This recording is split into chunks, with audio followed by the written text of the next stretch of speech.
어느 장터에 작은 수레를 끌고 다니면서 1,000원짜리 소품을 파는 장애인 한 분이 계셨습니다.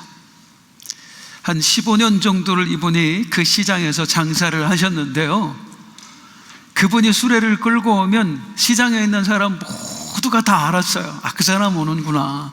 왜냐하면 큰 소리로 음악을 틀고 오거든요.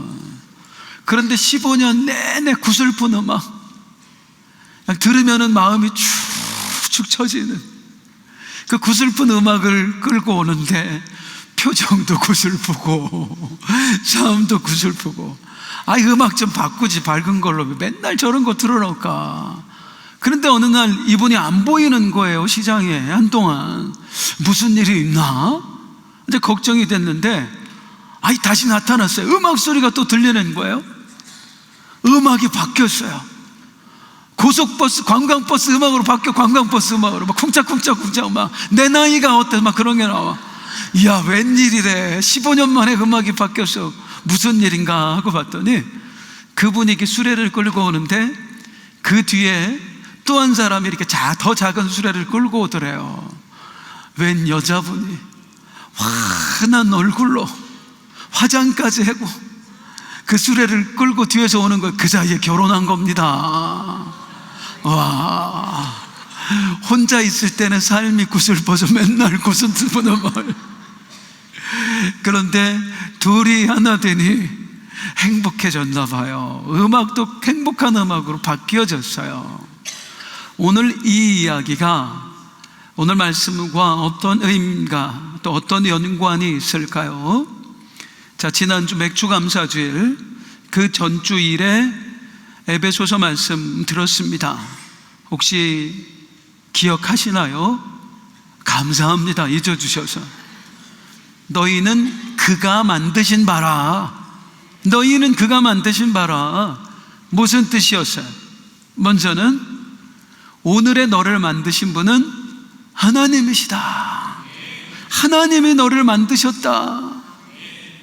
죄인 되었던 너를 의인 되게 하신 분도 하나님이시고, 세상을 그렇게 좋아했던 너를 이제는 세상보다는 예배가 좋고 말씀이 좋고 그렇게 만드신 분이 하나님이시다. 그게 우리는 그가 만드신 바라에 담긴 첫 번째 의미였고, 두 번째 의미는 뭐였죠? 하나님이 너를 새롭게 만드셨다. 그냥 구원이 아니라 구원은 새 창조의 사건이다. 고린도후서에서는 이걸 뭐라고 표현해요? 새로운 피조물. 따라하겠습니다. 새로운 피조물. 하나님이 너를 그냥 구원하신 게 아니라 아예 새로운 존재로 새롭게 창조하셨어.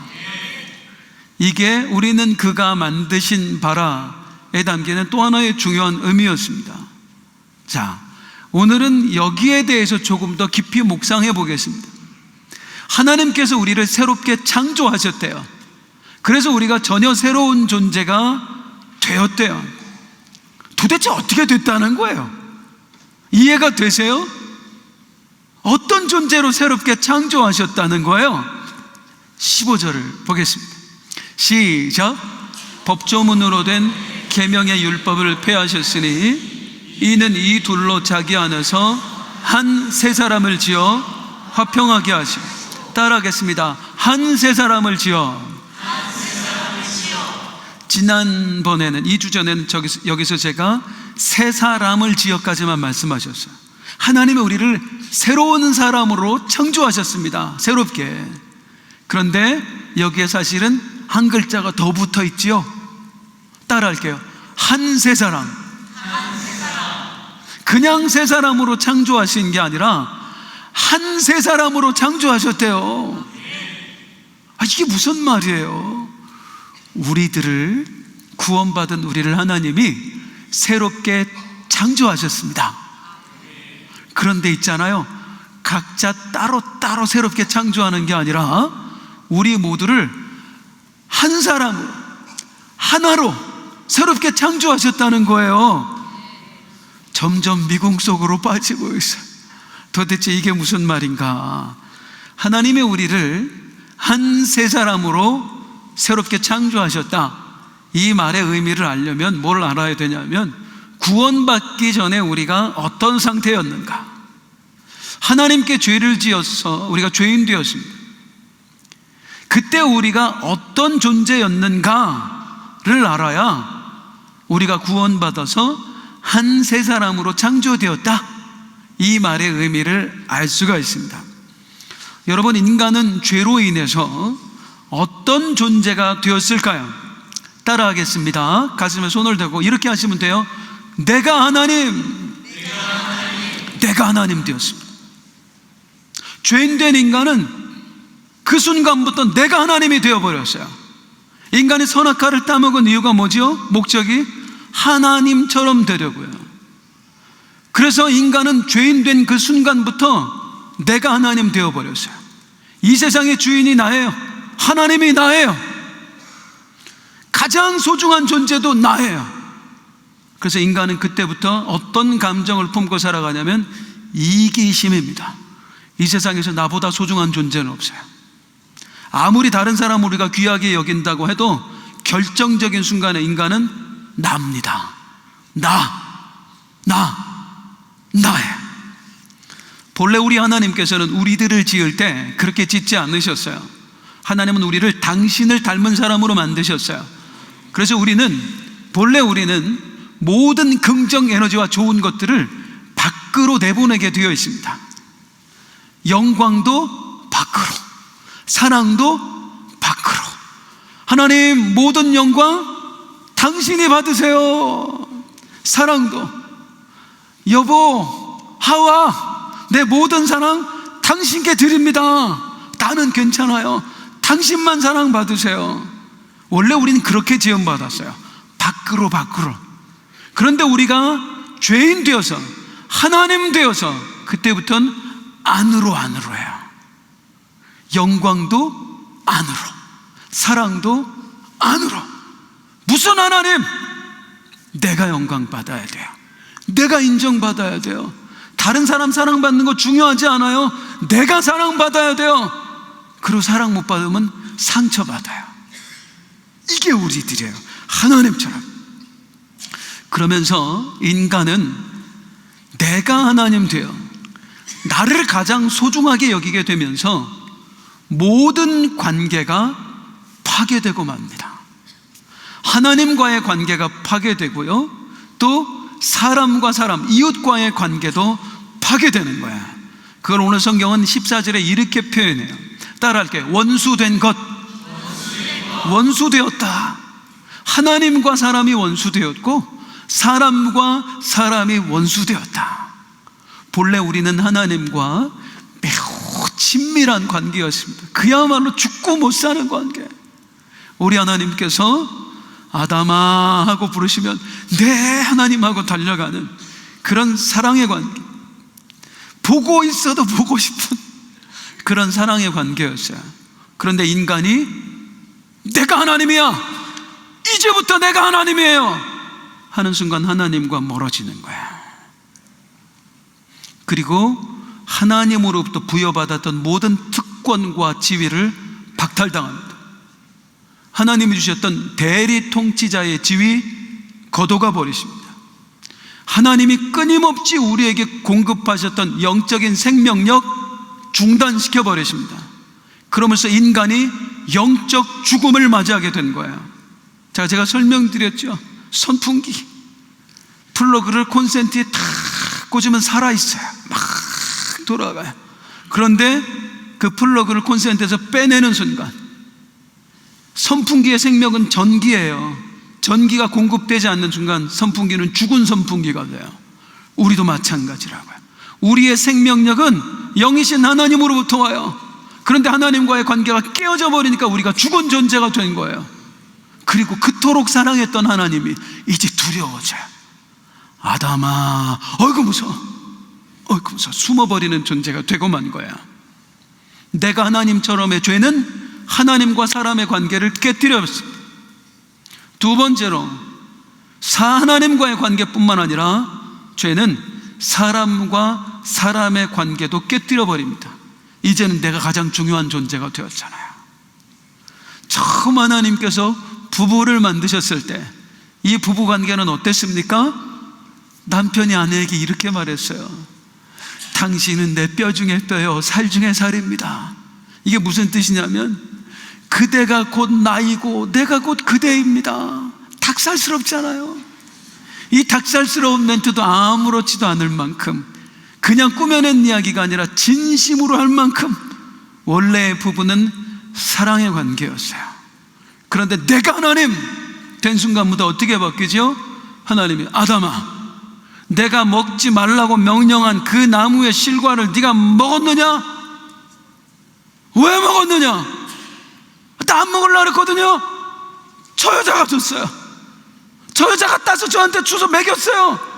저 여자 때문이에요. 너밖에 없어.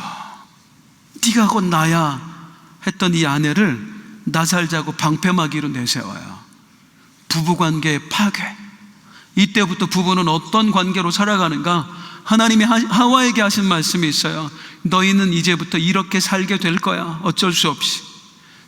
창세기 3장 16절 시작. 또 여자에게 이르시되 내가 내게 임신하는 고통을 크게 더하리니 내가 수고하고 자식을 낳을 것이며 너는 남편을 원하고 남편은 너를 다스릴 것이니라. 앞으로 너희 부부관계는 이렇게 될 거야. 아내는 남편을 원하고 남편은 아내를 다스릴 거야. 하나님 너무 불공평하지 않아요? 이 말은 오해하는 겁니다. 여기 너는, 아내는 남편을 원하고에 쓰인 원어는 히브리어는 테슈카입니다. 테슈카의 뜻이 뭔지 한번 알려드릴게. 따라해 보세요. 장악하고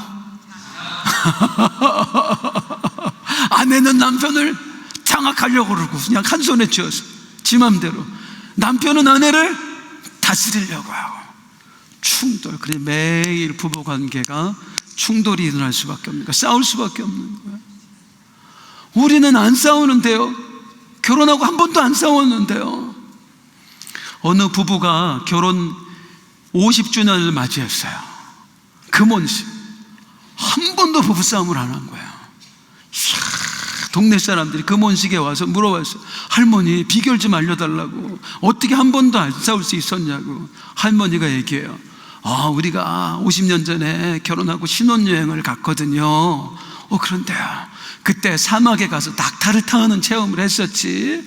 그런데요, 남편하고 나하고 이제 따로 낙타를 타고 가는데 갑자기 남편을 태운 낙타가 가다가 쓰러진 거예요. 우리 남편이 굴러 떨어졌어. 그들이 낙타를 보고 이렇게 얘기했어. 한 번, 할머니 제가 물어본 거, 잠깐 기다려봐. 다시 낙타를 타고 가는데 낙타가 또 넘어졌어요. 남편이 또 굴러 떨어졌지. 남편이 낙타 보고 얘기했어요. 두 번, 할머니 잠깐 기다려보라고. 다시 낙타를 타고 가는데 낙타가 또 넘어진 거야. 그랬더니 우리 남편이 갑자기 가방에서 권총을 꺼내더니 낙타를 쏴 죽였어. 에?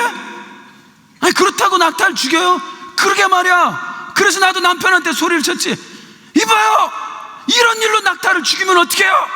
근데 남편이 나한테 그랬어. 한 번. 그 뒤로 한 번도 안 싸운 거야. 사랑해서 죽을까봐.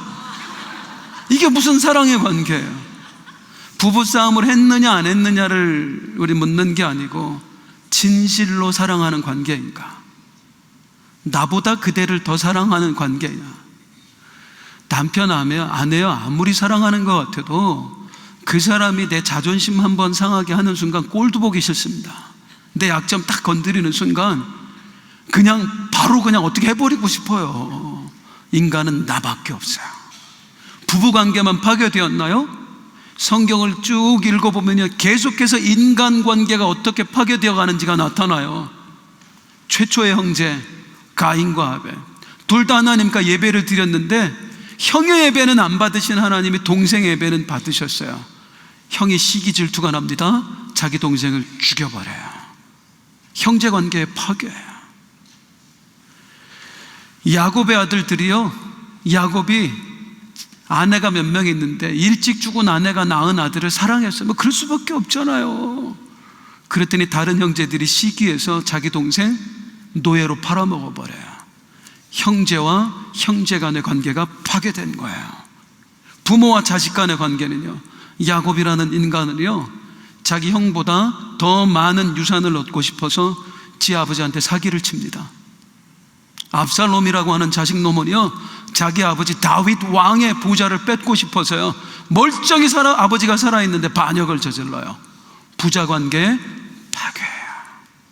죄인된 인간, 내가 하나님이야, 나 이렇게 된 인간은 모든 관계가 깨어집니다. 하나님과의 관계도 깨어지고 이웃과의 관계도 다 깨어져 버립니다. 이걸 너무나 이 깨어진 관계를 상징적으로 잘 보여주는 게 있어요. 그게 바로 성전입니다. 아니, 성전은 하나님 만나는 곳 아니에요? 맞아요. 성전은 하나님 만나는 곳입니다. 그런데 하나님 만나는 곳인 이 성전이 정말 아이러니하게도요, 우리의 깨어진 관계를 적나라하게 보여줘요. 하나님과 인간의 관계가 어떻게 깨졌는지, 인간과 인간의 관계가 어떻게 깨졌는지. 자, 성전, 먼저 하나님과 인간의 관계가 어떻게 깨어졌는가, 어떻게 보여주는가. 성전은 크게 세 구역으로 나눌 수 있습니다. 기억 안 하셔도 돼요. 자, 성전 뜰이 있고요, 거길 지나면 성소가 나오고요, 거길 지나면 마지막으로 지성소가 나와요. 여기서 가장 중요한 곳은 지성소예요. 지성소는 하나님이 임재해 계신 곳이거든요. 즉, 하나님을 만나러 성전에 간 사람들이 하나님을 만나기 위해서는 어디로 들어가야 돼요? 지성소로 들어가야 돼요. 그래야 진짜 하나님을 만날 수 있어요. 그런데 이 지성소 앞에는요, 거대한 휘장이 탁 쳐져 있습니다. 가로막고 있어요. 아무도 들어오지 못할 수. 이 휘장의 두께가 어느 정도냐? 휘장은 쉽게 생각하면 카페트, 양탄자, 그렇게 생각하시면 돼요. 이렇게 실을 이렇게 짠 거. 양탄자 1cm 두께만 돼도 절대로 그거 못 끊어냅니다. 양쪽에서 말들이 수십 마리가 달려 웬만하면 안 끊어집니다. 손상을 안 입어요. 성소 앞에 가로막고 있는 이 휘장의 두께는요 10cm였어요. 절대로 인간의 힘으로 끊을 수 없는 거, 불가능해요. 뭐예요? 너 절대 못 들어온다 이거예요. 하나님 앞에 절대로 나아갈 수 없다는 거예요. 네가 하나님 되어 사는 이상 죄인된 너는 절대로 내 앞에 나올 수 없다. 성전이 그걸 상징해요. 하나님과 인간의 관계가 이렇게 깨어져 버렸다. 사람과 사람 사이는 어떻게 깨어졌는가, 어떤 상징으로 보여주는가. 아까 성전이 성전 뜰, 성소, 지성소로 이루어졌다고 했는데, 성전 뜰은 또 이렇게 세분화가 됩니다. 자, 사진을 한번 띄워놔 줘 보세요. 성전 뜰은요, 맨 안쪽에 제사장들만 들어갈 수 있는 제사장의 뜰이 있고요, 그 다음에는 유대인 남자들까지만 들어갈 수 있는 이스라엘의 뜰이 있고요, 그 다음은 여자와 아이들까지 들어갈 수 있는 여인의 뜰이 있고요, 마지막 바깥으로 넓은 공터, 이방인들이 올 수 있는 이방인의 뜰이 있어요. 다시 다른 사진으로 보여드려 볼게요. 너무나 멋지죠? 예, 이게 헤롯 성전. 예수님 시대에 헤롯 왕이 지었던 성전은 솔로몬 시대에 지어졌던 성전과 비교도 안 될 정도로 규모가 어마어마했습니다. 그냥 휘황찬란했어요. 그런데 이 맨 아래 보이는 문 있죠? 거기를 통과해서 들어가면 나오는 곳이 여인의 뜰. 여자와 아이들은 거기까지만 들어갈 수 있어요. 그리고 그 뒤에 중간에 문이 또 하나 있죠? 이 문을 통과해서 들어갈 수 있는 것은 제사장과 이스라엘 남자들만 들어갈 수 있어요. 그리고 그 안쪽으로는 제사장들만 들어갈 수 있었어요. 그리고 성전 밖에 울타리가 쳐져 있죠? 그 밖이 이방인의 뜰이에요. 이방인들은 여기까지만 올 수 있었어요. 그런데 참 재밌는 게 뭐냐면, 원래 이방인의 뜰은 성전이 아닙니다. 성전이 아닌 곳을 성전이라고 이름을 붙였어요. 이방인의 뜰이라고. 왜 그러냐면 너무 화려하잖아요. 로마 시대에는 성전 말고도 수많은 신전들이 있었단 말이에요. 그러니까 이 신전들을 구경하러 다니는 사람들, 관광객들이 많았습니다. 특히 예루살렘 성전은 화려하다고 소문이 나서 세계 각지에서, 로마 각지에서 이렇게 관광객들이 와요. 그 사람들을 위해서 이방인의 뜰이라고 이름 붙여놓고 거기서 관광상품, 기념품 판 거예요. 돈 벌어 먹으려고. 그리고 절대로 이 안으로는 들어오지 마. 못 들어와. 성전 돈은 벌어먹으면서 구경만 하고 가래. 들어오지 말라고요. 만약에 들어가면 어떻게 되었을까요? 이때 이 울타리 밖에 써있던 문구, 그 팻말이 고고학 발견돼서 루브르 박물관에 있습니다. 뭐라고 써있냐? 이방인이 이 울타리를 넘어 안으로 들어오면 죽이겠다. 만약에 유대인일지라도 이방인을 데리고 들어오면 죽이겠다. 바울이 그것 때문에 고초를 한번 겪습니다. 예루살렘에 왔다가요, 지금 요즘 우리가 보는 책이 에베소서지요. 에베소 사람 이방인을 그 성전 밖에서 만났는데 그걸 유대인들이 오해해요. 바울이 에베소 이방인 데리고 성전 들어갔다 나왔다. 그래서 돌로 쳐 죽이려고 그래요. 몰매를 맞습니다. 그 정도로 절대로 이방인은 들어오지 마. 그래서 바울이 이 에베소서에서 그걸 빗대어 뭐라고 표현하냐면, 깨어진 사람의 관계, 에베소 2장 12절입니다. 시작. 그때의 너희는 그리스도 밖에 있었고 이스라엘 나라의 밖의 사람이다. 약속의 언약들에 대하여는 외인이요 세상에서 소망이 없고 하나님도 없는 자야. 너희는 이 누구예요? 에베소 사람들, 이방인들. 그리스도 밖에 있었고 우리는 철저한 이방인 아니었습니까? 여러분들, 이 유대인들의 이방인 혐오가 어느 정도였느냐면 개로 여기는 건 말할 것도 없고요. 유대인들은 모이면 수시로 이런 기도를 드렸어요. 합심 기도. 하나님, 자연재해를 보내서 저 이방인 놈들 좀 죽여버리십시오. 말도 안 되는 기도한 거예요. 이방인의 뜻이 뭐냐면, 유대인이 부르는 이방인이라는 뜻의 의미는 다른 민족이 아니에요. 다른 신의 자식들이에요. 우리는 하나님의 자식들인데 저놈들은 다른 신의 자식들이야. 그러니 다 죽여버려야 돼. 이러고 살았어요. 그리고 성전에 들어오지도 못해. 하나님의 성전이 파괴된 인간관계를 명확하게 드러냅니다. 하나님과 사람은 도저히 만날 수도 없고 사람과 사람도 영원히 합쳐질 수 없고 원수되어 살아가고, 이게 죄의 결과물이에요. 구원받기 전에 우리들의 상태였다, 그 말이에요. 자, 그런데 놀라운 게 뭐냐면 이 파괴된 관계가 완전히 회복되어집니다. 할렐루야. 파괴된 관계가 완전히 회복되어져요. 누구로 인해서? 따라하겠습니다. 예수 그리스도. 예수 그리스도로 말미암아 파괴된 하나님의 관계가, 그리고 파괴되었던 사람과 사람과의 관계가 완전히 회복되어져요. 그걸 말씀드리겠습니다. 우리는 구원이라고 하면 너무 구원의 의미를 좁게 생각해요. 구원하면 그냥 떠올리는 게 뭐냐면 지옥 갈 사람이 천국 가는 거. 이거는 구원이라고 하는 넓은 범위 안에서 극히 일부예요. 그게 구원의 전부가 아니에요. 구원에는 정말 다양한 의미가 담겨 있어요. 우리는 놀라운 구원을 받은 거예요. 오늘 그 우리가 받은 구원 가운데에 또 하나 감춰져 있던 비밀을 성도님들에게 벗겨드리겠습니다. 구원이란 무엇인가? 자, 구원받기 전에 우리는 관계가 깨어진 사람들이었어요. 하나님과의 관계, 그리고 사람과 사람과의 관계. 구원은 이 깨어진 관계를 회복시켜 줍니다. 그런데 먼저 이것부터 알아보겠습니다. 이 깨어진 관계를 회복시키기 위해서 우리 예수님께서 뭘 하셨는가?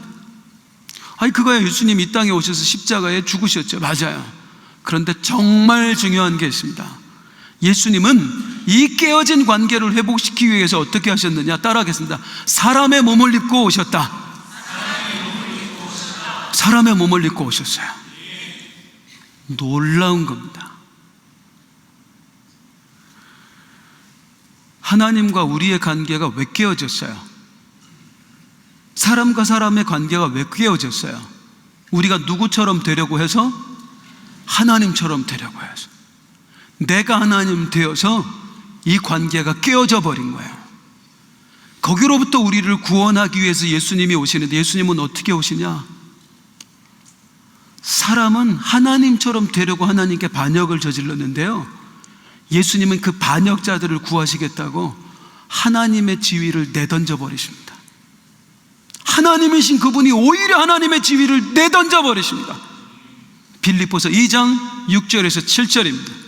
시작. 그는 근본 하나님의 본체시나 하나님과 동등됨을 취할 것으로 여기지 아니하시, 오히려 자기를 비워 종의 형체를 가지사 사람들과 같이 되셨다. 놀라운 사랑이에요, 여러분. 사람은 하나님처럼 되고 싶어서 반역을 저질렀는데요, 우리 하나님은 그 반역자들을 구원하시겠다고 하나님의 지위를 내던져 버리세요. 그리고 세상에 하나님이 사람이 되어서 오시는 거예요. 사람은 하나님이 되고 싶어서 난리를 치는데, 하나님은 사람을 구하겠다고 사람이 되신 거예요. 그게 성육신 사건이에요. 그리고 사람이 되신 우리 예수님 어떻게 하세요? 그 사람들의 죄를 다 어깨에 짊어지세요. 그리고 십자가에 매달리십니다. 그리고 스스로를 파괴하시는 거예요. 스스로를 완전히 죽여버리시는 거예요. 이 예수 그리스도의 희생으로 말미암아 어떤 일이 벌어지냐? 하나님과 사람 사이를 가로막고 있던 그 가림막이 완전히 사라집니다. 그걸 상징적으로 보여주는 게 성전의 휘장 사건입니다.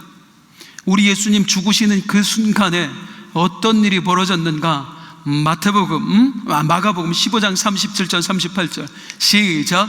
예수께서 큰 소리를 지르시고 숨지시니라. 이에 성소의 휘장이 위로부터 아래까지 찢어져 돌이 되니라.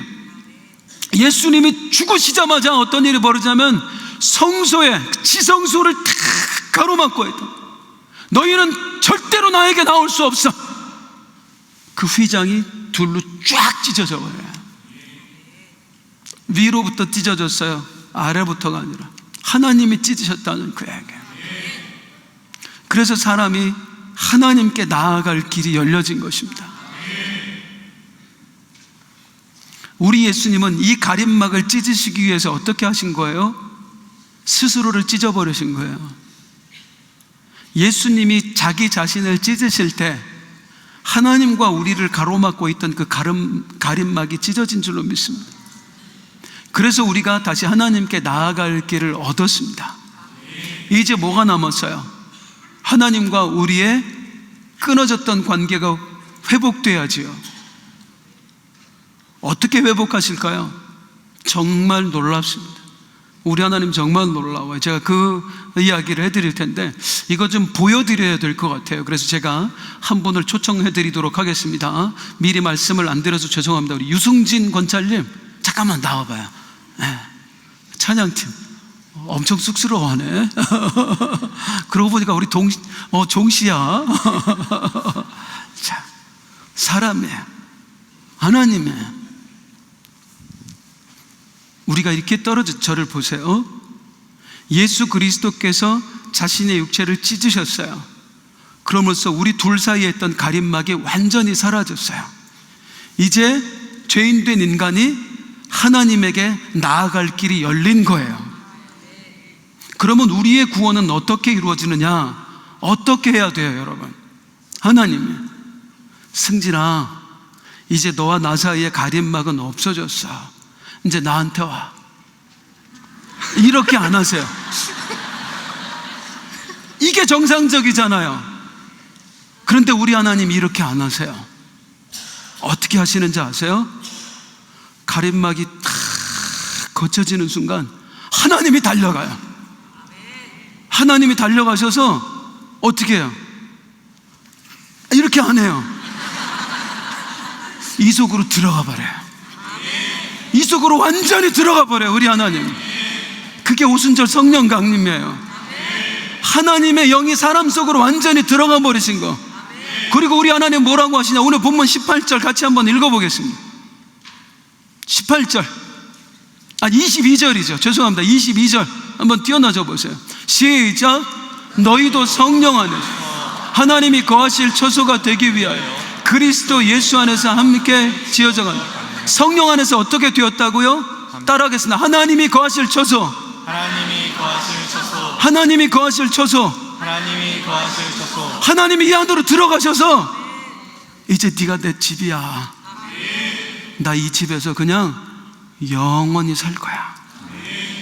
내가 너를 영원히 떠나지 않을 거야. 이제 네가 내 집이야. 인간은 스스로 하나님 되겠다고 하나님을 버렸는데 하나님은 다시 찾아오셔서 우리 함께 살자 하는 정도가 아니라 아예 안으로 들어가 버린다고. 다시는 하나님을 떠날 수 없도록 이 안으로 들어가 버리시는 거예요. 그리고 네가 내 집이야. 나는 여기서 영원히 살 거야. 너를 영원히 떠나지 않을 거야. 이게 구원이에요. 감사해요. 네. 그래서 하나님과 사람의 관계는 회복되는데 그냥 회복이 아니에요. 이제는 함께가 아니라 하나가 되는 거야. 하나가. 그게 오순절 성령 강림이에요. 그러면 이제 하나님과의 깨어진 관계는 그렇게 회복되었다면 사람과 사람 사이에 깨어진 관계는 어떻게 회복되었는가? 우리 하나님 정말 놀랍습니다. 지혜의 근본이신 하나님이십니다. 하나님께서 사람과 하나님의 관계를 회복시킨 그 매개체가 뭐였죠? 성령이에요. 성령을 그 안에 넣으심으로써 사람과 하나님이 하나가 된 거예요. 사람과 사람의 관계를 어떻게 회복시키느냐? 똑같은 방법입니다. 성령을 사람 안에 집어넣으실 때 하나님과의 관계만 회복되는 게 아니라 아예 사람과 사람 사이의 관계도 완전히 회복돼요. 어떻게? 장로님 예수님 영접하셨죠? 장로님 안에 우리 성령님 들어오셨다는 거 믿으시나요? 할렐루야. 권사님 안에 성령님 계심을 믿으시나요? 아멘. 목사님 안에 성령님 계심을 믿으세요? 어떻게 저랑 똑같으세요? 제 안에도 성령님이 계신데요. 장로님 안에 계신 성령님이 제 안에도 있고요. 권사님 안에 계신 성령님이 제 안에도 있고요. 목사님 안에 있는 성령님이 제 안에도 있어요. 우리 같은 영을 가진 사람이에요. 같은 영혼을 가진 사람이라고요. 영혼이 같으면 같은 사람이죠. 육체보다 중요한 게 영혼이잖아요. 영혼이 같으면 같은 사람이잖아요.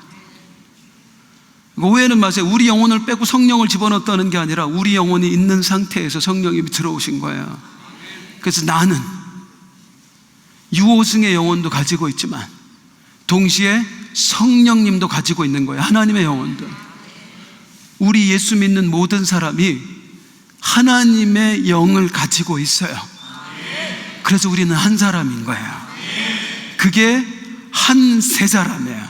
따라하겠습니다. 한 세 사람. 다시요. 한 세 사람. 새로운 창조물. 이전에 아담, 하와 그렇게 만들 때하고는 완전히 전혀 새로운 창조물, 같은 영혼을 가진 존재, 한 세 사람. 이 한 세 사람을 뭐라고 부르는지 아세요? 우리가 정말 잘 아는 단어가 있는데 교회입니다.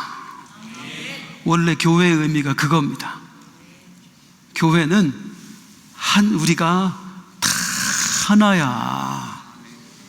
이걸 라틴어로 카톨릭이라고 그래요. 그래서 좋은 건 걔네들이 다 갖다 쓰는 거예요. 그래서 거룩한 공회와 하나의 교회와 그 안에서 성도가 서로 교통하는 것과 이게 구원이다 그 말입니다. 한 성령으로 말미암아 우리 모두가 하나 되는 것, 그걸 오늘 본문 18절은 이렇게 설명합니다. 시작. 이는 그로 말미암아 우리 둘이 한 성령 안에서 아버지께 나아감을 얻게 하려. 따라할게요. 한 성령 안에서, 다시 한 성령 안에서. 우리 같은 성령이에요. 우리 안에 같은 성령이 있어요. 우리 안에 같은 성령이 있어요. 우리 한 사람이에요. 그런데 왜 안 느껴질까요? 같은 성령을 가지고 있는데 왜 저 사람하고 내가 하나라는 게 안 느껴질까요? 언제 느껴질까요? 언제 저 사람하고 나하고 구원받은 우리가 하나구나, 원래는 한 사람이구나 하는 게 언제 느껴질까요? 성령으로 충만할 때입니다.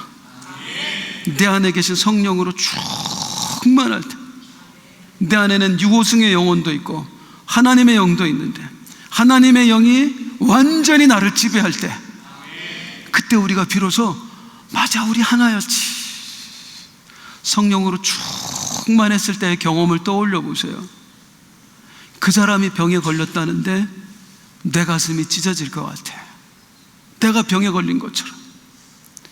그 사람이 아픈 일을 당했다는데 내가 괴로워서 밤잠을 이룰 수가 없어. 동정심이 아니에요. 성령으로 하나이기 때문에 일어나는 현상이에요. 신기하죠? 몸이 아프다는 권사님의 이야기를 듣고 기도를 하는데 막 기도하다가 충만해지니까 제 입술에서 어떤 기도가 튀어나오는지 아세요? 하나님, 우리 권사님 좀 살려주세요. 제발 좀 살려주세요. 차라리 저를 죽이시고 우리 권사님 살려주세요. 내가 왜 이런 기도를 하고, 내가 미쳤나? 주님, 아까 그거는 솔직히 아닙니다. 그렇게 하시면 안 됩니다. 취소. 그냥 우리 권사님 불쌍히 여겨서 살려주세요. 우리 권사님 나를 죽여서라도 살려주세요. 성령이 하신 기도. 취소해요. 그것까지는 아니에요. 내 영혼이 한 기도. 온전히 성령 충만할 때만 우리가 진짜 하나구나 라는 걸 느낀다 그 말입니다. 그래서 이 땅에 살아가는 동안은 이 온전한 하나됨을 우리가 완전히 느끼지 못해요. 진짜 교회의 맛을 느낄 수가 없어요. 그래서 바울이 있잖아요, 로마서에 보면, 로마서 7장 23절 24절에 보면 진짜 괴로워합니다. 시작. 내 지체 속에서 한 다른 법이 내 마음의 법과 싸워 내 지체 속에 있는 죄의 법으로 나를 사로잡는 것을 보는도다. 오라, 나는 곤고한 사람이로다. 이 사망의 몸에서 누가 나를 이거 바울이 로마서 고린도에서 썼거든요. 고린도 성도들이 진짜 힘들게 했어요. 정말 바울 막 비난하고 당신이 무슨 사도냐고 하고 정말 못 살게 굴었어요. 그래서 바울 안에 성령의 마음, 이들이 나와 하나야. 그래도 품어야 돼. 바울의 마음, 바울의 영이 주는 마음, 저것들이 진짜 내가 복음 전해서 구원받게 했더니 나한테 이럴 수가 있어. 이게 다 싸워 충돌을 일으켜. 이거 자체가 너무 괴로운 거예요. 온전히 하나를 누리지 못하는 내가 너무 괴로운 거예요. 나 왜 이러지? 이 사망의 몸에서 누가 나를 건져내 줄 거지 도대체? 그런데 바울이 소망을 말합니다. 바로 다음 장 넘어가면 로마서 8장 23절에 뭐라고 하느냐, 맨 끝에만 읽어볼게요. 우리 몸의 속량을 기다리느니라. 같이 시작.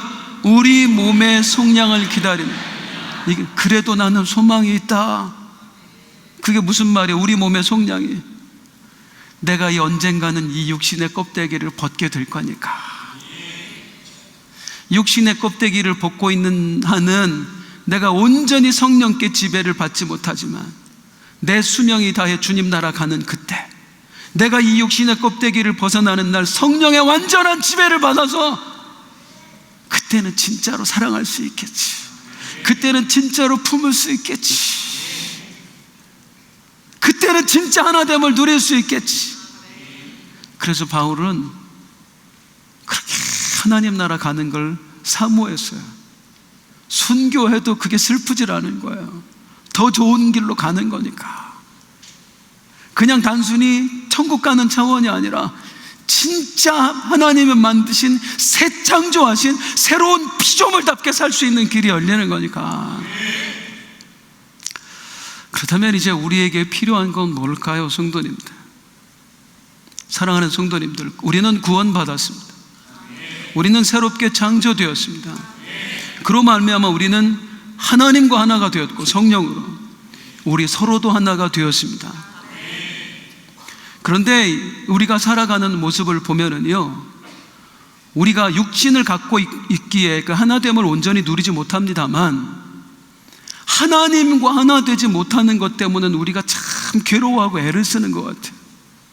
주님, 정말 주님과 교제하고 싶고, 주님을 더 사랑하고 싶고, 주님께 영광 돌리고 싶고, 그런데 이게 안 되네요. 그래서 우리가 애를 써요. 더 예배하려고 하고, 더 기도하고, 막 회개하고, 말씀 연구하고 막 그래요. 그런데 상대적으로 우리가 사람과 사람 사이가 하나 되지 못한 건 그렇게 괴로워하지 않는 것 같아요. 소홀하다 그 말이에요. 이 안에서 열심히 예배 드려요. 주님, 당신밖에 없어요. 그리고 주차장에 가서 싸워 가다가 사람하고 싸워. 그 사람하고 하나라니까요. 여기서 막 눈물 흘리면서 주님께 기도하고, 이번 주 정말 주님 뜻대로 살아볼게요. 믿음으로 살아볼게요. 그리고 다른 사람보다 밥 늦게 먹을까봐 얼른 달려가서 그 몇 미터 앞에 서서 빨리 먹겠다고 양보 안 하고. 너무 유치하지 않아요? 우리 머릿속에 이런 생각이 있는 것 같아요, 성도님들. 아휴, 어차피 천국 갈 거니까 하나님만 잘 믿으면 됐지 뭐. 죄송합니다만 어차피 천국 갈 거니까 사람한테 소홀하면 안 돼요. 천국 갈 거니까 사람한테 더 애를 써야 돼요. 그게 진짜 천국 백성이거든요. 하나 된 존재들. 그래서 누구를 바라볼 때 우리 주님 말씀하시는 건 뭐예요? 간단하잖아요. 내 이웃을 내 몸과 같이 사랑해라.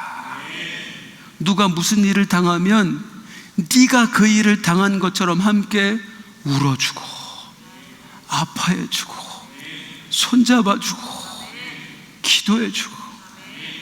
그런 성도님들 볼 때마다 감동이에요.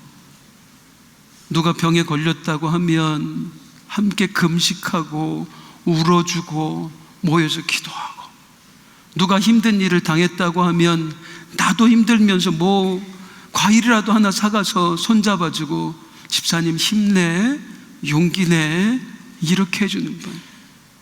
아, 저게 그리스도인이지. 진짜 저게 하나 된 사람들의 모습이지. 사랑하는 성도님들, 우린 하나. 하나님한테는 물론 잘해야 됩니다만 옆 사람한테도 잘하세요. 아내한테도 잘하세요. 남편한테도 잘하세요. 그가 나예요. 내가 그거야. 그렇게 한번 살아보실래요? 정말요? 함께 부르고 싶은 찬송 조금 어려워서 고민했는데 그냥 부르려고, 가사가 너무 좋아서. 일어나서 함께 찬송하겠습니다.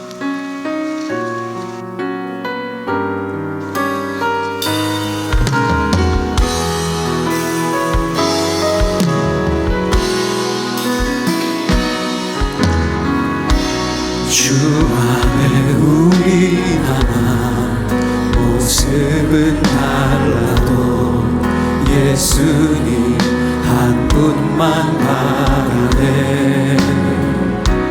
사랑과 선행으로 서로를 격려해 따스함으로 보듬어가니, 주님 우리 안에 함께 하시니 형제 자매의 기쁨과 슬픔 느끼네.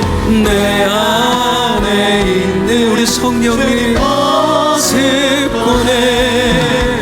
그분 기뻐하시네.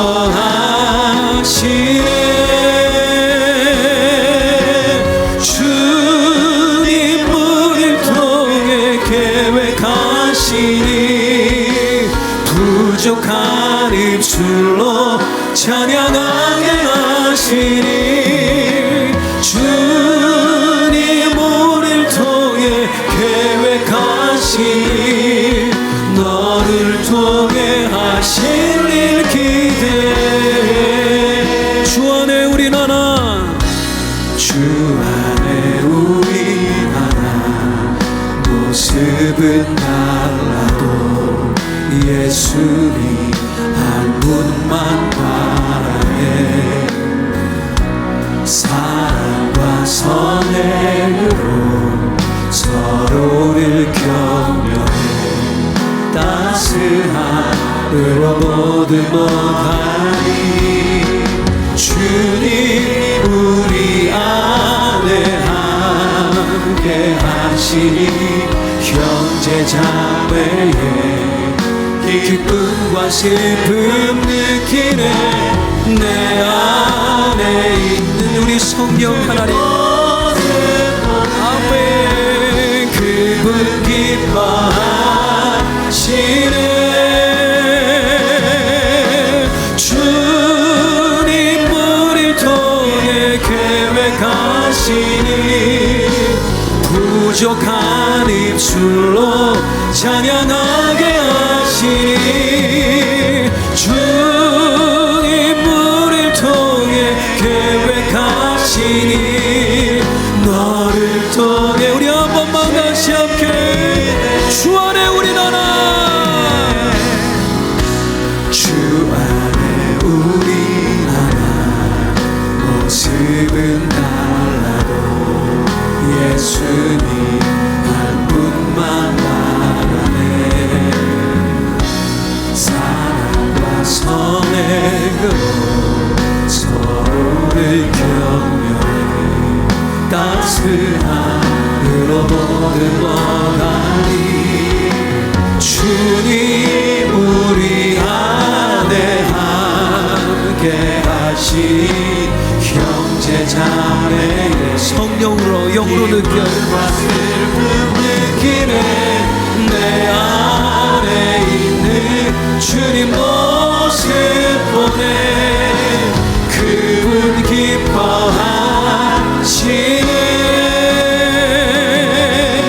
주님 우리를 통해 계획하시니 부족한 입술로 찬양하